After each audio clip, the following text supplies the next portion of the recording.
What up, Street Fighter fans? I've been requested to do a video about my Jada Toys Ryu custom paint job. Whole reason why I painted the figure was because the paint apps weren't the best, as we all know. I thought Fei Long definitely got a better paint job. So necessity is the mother of invention, and I got to work with the paintbrush. I wanted mine to look a little more like the animated movie. So the first thing I did was apply a wash to the gi. A little brown, a little light brown. I mean, I'm sure Ryu wasn't walking around with bleach, so, I thought it's appropriate for him to just look a little bit dirtier. So, light brown wash, let it fall through the cracks, and then maybe take a dry sponge afterwards and wipe down any excess that might be on the surface.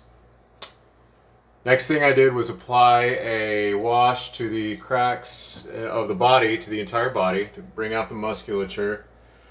I thought Fei Long had a nice one, so a nice wash, so Ryu should have one as well. So I also applied that wash to the face, so you can see a little bit more of those wrinkles under his eyes and his mouth and cheekbones, shadows in the nose and stuff. I thought it helped bring all that out a lot.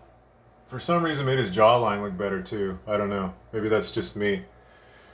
Most irritating part was the belt by far. That soft goods doesn't really take the paint very well without a base coat. So I stripped the paint off of the belt and applied a white wash coat of gesso, a couple, before I added a few coats of black. And then I got out my magnifiers with some gold paint and redid the kanjis. And I mean, for an American, those will pass as Japanese characters from far.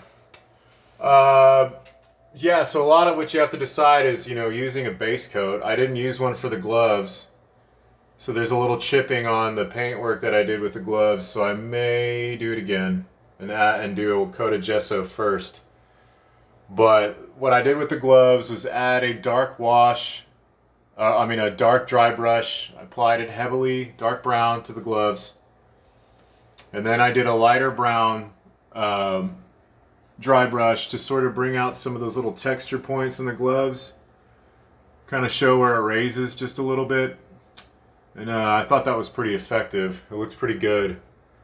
Again, probably might do a base coat, do it right. I applied a coat of matte when I was finished. Same with the belt. I applied a coat of matte to the gloves and the belt and the hair. I'll get to the hair. Yeah, the brown gloves really looked good. My favorite part was the hair. That's where I started painting first. I didn't like it that it was all black. And again, this is a situation where you want to use a base coat because those, that paint won't adhere. I gotta clean up that ear a little bit. But yeah, those little white spots is because there's no base coat.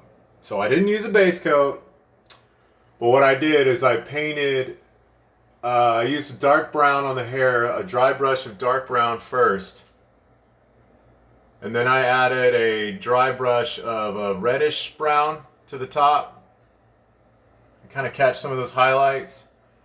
And then I added a black wash to sort of fill in all the cracks of the hair because it was looking kind of reddish there for a hot second. It'll focus. So yeah, it kind of gives it that multi-tonal look, like, the light will catch, different hues, and it looks pretty good. So yeah, it was on top of the black. So if you're going to do a base coat, I would do, the whitewash first, the gesso, a black coat of kind of loose, kind of semi-thick paint.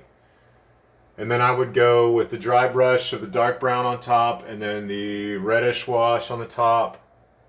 And then I'm sorry, I'm saying wash. No, a dry brush, dark brown to the head, of dark brown, and then a reddish dry brush to the top, then a wash to kind of fill in those cracks in the hair. So, and then after that I applied a coat of matte to finish the hair off. Real quick, a user suggested that we modify the butterfly joint to make it go inward, and I did that. So on the butterfly joint, there's a little node inside, and if you cut that off, it'll give the shoulder more rotation. So you'll be able to get those slick Hadouken poses that everybody's trying to get. So I love these figures, man. I love them enough to modify them. I think he looks fabulous. Just a little more detail work. May redo the gloves. Yeah, they're fantastic. I don't fault Jada too much for the cheap paint. I mean, they're new to the 6-inch line, so let's give them benefit of the doubt. We got all the articulation in the world and a badass price point, and the scaling and the design so far are just awesome. So, these are really sweet, man.